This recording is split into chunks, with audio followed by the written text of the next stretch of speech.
বন্ধুরা, আজকে আমি বাড়িতে বানিয়েছিলাম পুরীর গজা। তার জন্য প্রথমে ময়দার মধ্যে লবণ ও একটু ঘি দিয়ে ভালো করে ময়ন দিয়ে জল দিয়ে মেখে নিলাম।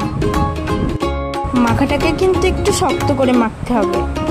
তারপর 10 মিনিট ঢেকে রাখলাম। তারপর বানালাম চিনি শিরা। প্রথমে 1 কাপ চিনি ও 1 কাপ জল দিয়ে ভালো করে চিনি শিরাটাকে বানিয়ে নিলাম। তারপর সে বেলা রুটির উপর একটু ঘি ও একটু ময়দা ভালো করে মাখিয়ে নিয়ে অনেকগুলি লেয়ার করতে হবে, যাতে সেই লেয়ারগুলি ভালো করে বোঝা যায়।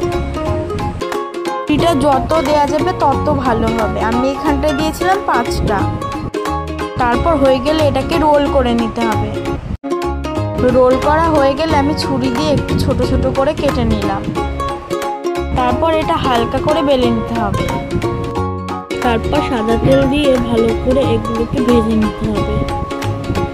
এক পিঠ হয়ে গেলে অন্য পিঠ দিয়ে ভালো করে মুচমুচে করে ভেজে নিতে হবে। এমনভাবে আমি সব গজাগুলোকে ভালো করে ভেজে নিলাম। আচ্ছা, আমার এই রান্নার ভিডিও তোমাদের কেমন লাগছে কমেন্টে কিন্তু জানিও।